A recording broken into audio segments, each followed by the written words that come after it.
एक बार हम tenses recall करते हैं। रिकॉल मतलब जो आप पढ़ चुके हो उसको एक बार मेमोराइज करना है, मतलब भूल भी चुके होगे उसको दोबारा, एग्जाम्स की टेंशन थी है ना, भूल गए थे, दोबारा रिकॉल करते हैं, ठीक है, से प्रॉपर्ली।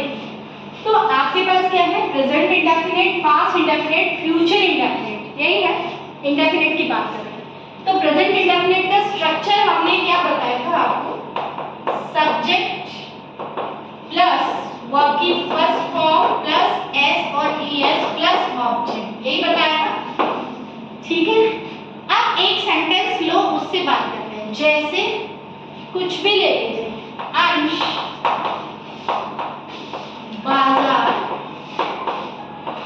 जाता है, ठीक है, अंश बाजार जाता है। तो प्रेजेंट इंडेफिनिट के सेंटेंसेस कौन से होंगे बेटा, जिनके लास्ट में ता है, ती है, ते है, ठीक है। अब क्या हो गया, अंश जाता है, गो, अब गो के साथ सिंगुलर के साथ में एस और ई एस लगाना, ध्यान रखना, सिंगुलर के साथ में ही एस और ई एस लगाना है।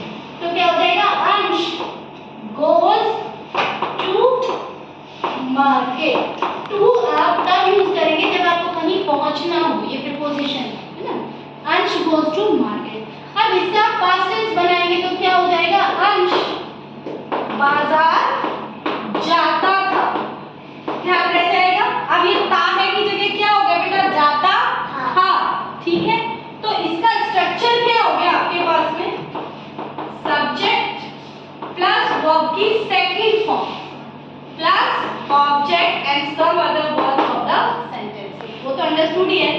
अब यहाँ पे सिंगुलर प्लूरल का कुछ नहीं है, जैसे यहाँ पे ये सिंगुलर था इसलिए आपने ईएस लगाया या एस भी लगता, यहाँ पे कुछ नहीं, सबके साथ वर्ब की सेकंड फॉर्म। जैसे क्या हो जाएगा, अंश, अब वर्ब की सेकंड फॉर्म, गो की सेकंड फॉर्म क्या हो जाएगी बेटा, वेंट टू मार्केट, ठीक है, यहाँ पे समझ में आया।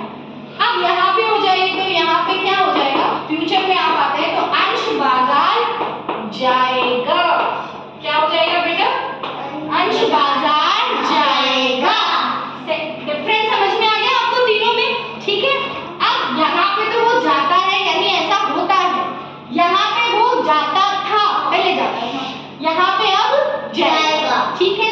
तो अब इसका क्या हो जाएगा, इसका स्ट्रक्चर क्या है बेटा, सब्जेक्ट प्लस विल और शैल, ठीक है, विल और शैल प्लस वर्ब की फर्स्ट फॉर्म भी आएगी प्लस ऑब्जेक्ट। अब आप सोचेंगे कि विल किसके साथ लगेगा, शैल किसके साथ लगेगा, तो आई और वी के साथ शैल, बाकी सब के साथ क्या लगेगा बेटा, विल लगेगा। जैसे अब यहाँ पे क्या हो जाएगा, अंश will go to market.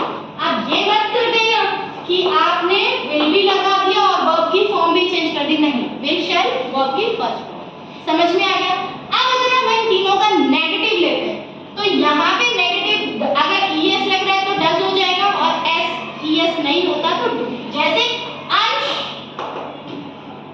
Does not, अब जब ईएस आपने इसमें ले लिया है तो अब ये गो रह जाएगा, does not go to market, याद रह जाएगा।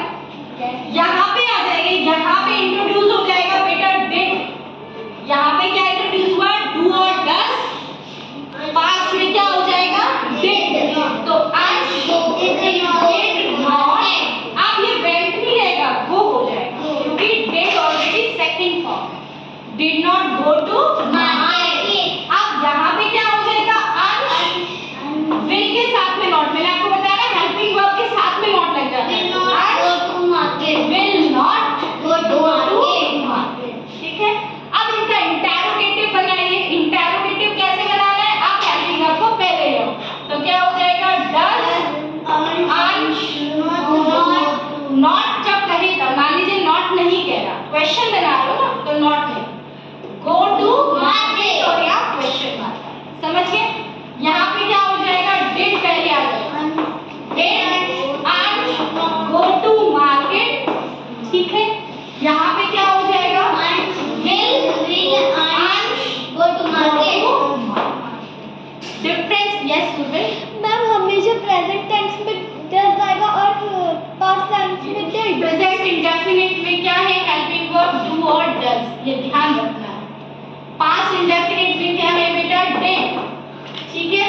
फ्यूचर इंडेफिनिट में क्या है? विल और शैल। बेटा सोचो पहले फिर बोलो।